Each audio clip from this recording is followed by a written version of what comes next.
Здравейте и добре дошли в Подприкритие. Нека да видим кой се крие, какво прави, защо го прави и изобщо ще има ли някакво действие след това. Да видим каква е темата днес. Подприкритие, какво ще разгадаваме. Кой мисли за теб късно вечер? Това ще бъде темата днес. Хайде сега да видим. Първо, кой е този човек? Кой е този човек, който мисли за теб късно вечер?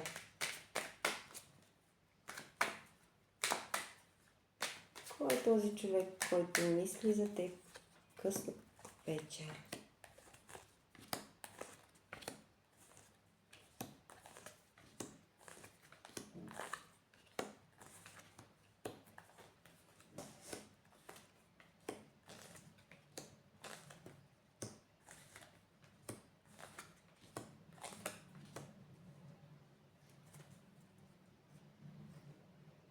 Това е човек с малко по-тежък характер, бих казала.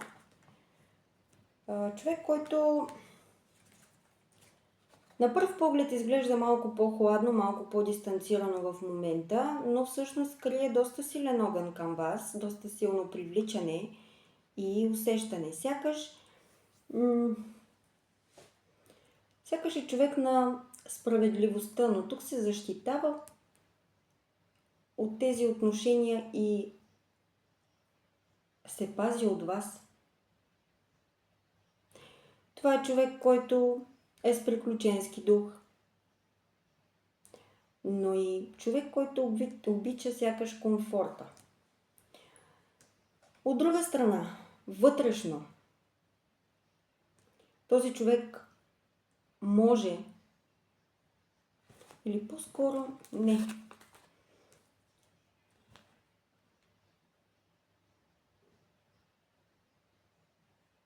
Вие провокирате енергията на този човек.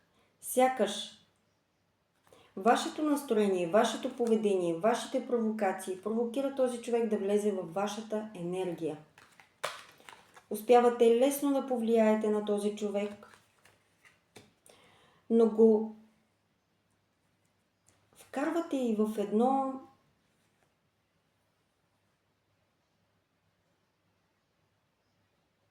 противоречие, защото палите огъня вътре в него, но навън трябва да изглежда сякаш е студен.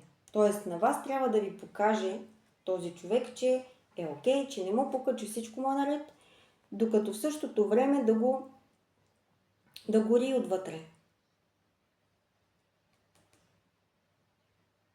В момента това е човек, който се чувства наранен и предаден от това, че сте поставили някакви граници, от това, че няма движение между вас и ситуацията, защото вътрешно има импулс да рискува да направи нещо конкретно, само че не иска да си мърда пръста. Така, хайде да видим защо мисли за вас късно вечер. Защо мисли за вас този човек късно вечер?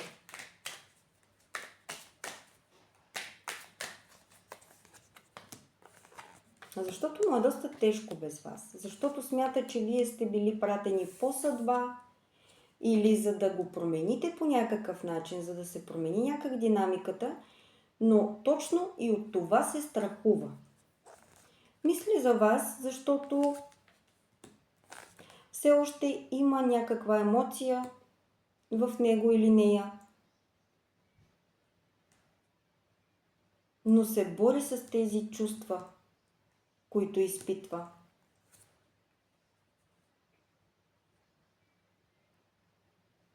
Сякаш има някаква несигурност в този човек, някакъв вътрешен страх.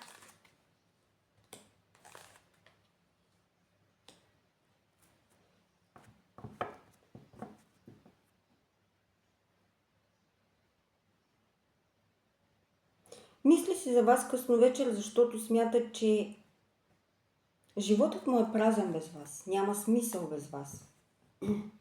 Вижда ви като жената, с която може да изгради бъдеще,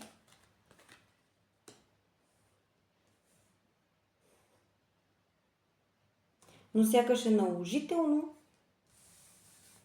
да стои в по-затворена енергия, по-дистанцирано, заради нещо между вас.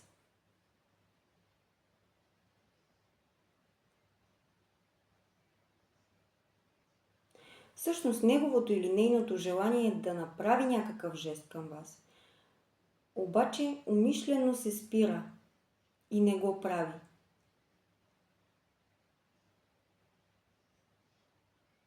Знае, че вие сте човекът за него или нея.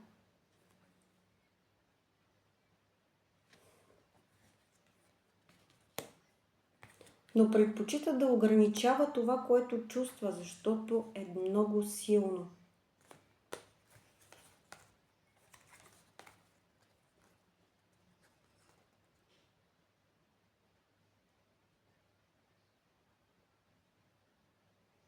В същото време намисля нещо. Само че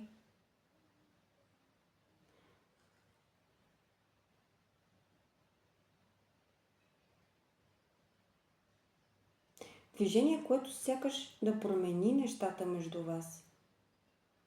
И нещо, което не сте очаквали. Не чиста манипулация, а по-скоро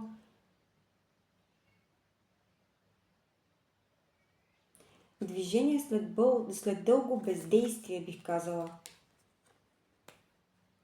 И да се започне един нов етап. Добре, хайде да видим, ще има ли в крайна сметка действие от този човек. Тук виждам, че намисля нещо, но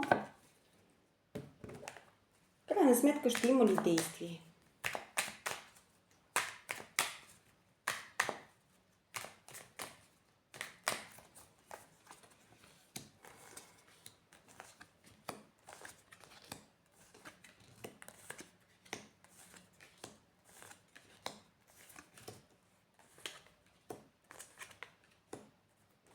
Има контрол, има страх, има блокажи, ограничения, но сякаш смята да ги премахне. Да промени нещо между вас. Но мистериозно, тайно. Сякаш само вие да разберете, че това е този човек. Да, от разстояние, да го усетите, да не е толкова директен първоначално, но да е достатъчно силна провокация, така че да го усетите.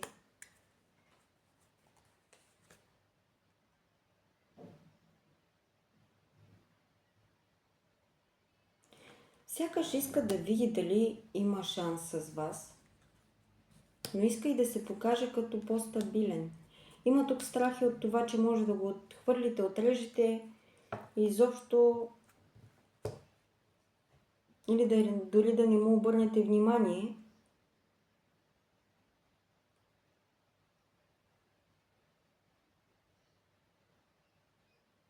Затова ще планира всичко до последния детайл. Как да ви намекне, какъв знак да ви изпрати, какво точно да напише в посланието или по какъв начин да го направи. Но да разберете, че това е конкретният човек. Действие ще има, но ще бъде тайно, невидимо за другите хора, но достатъчно силно, за да го разберете вие. Добре, хайде да видим какво иска да ви каже този човек, който си мисли за вас късно вечер. Знам, че мълча и сигурно си мислиш, че не ме интересува. Истината е, че просто се страхувам, защото ако ти пиша, ще се върна там, където най-много боли. Истината е, че след теб нищо не е същото. Всичко ме връща към теб. Страх ме е, но искам да бъда смела, да ти кажа всичко, което съм натрупал в душата си.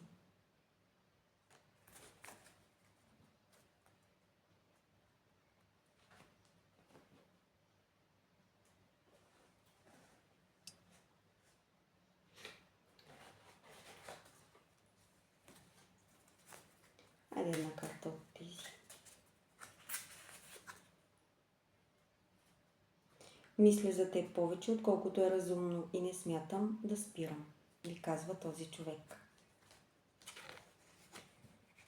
А това беше под прикритие. Надявам се разкладът да ви е харесал. До скоро!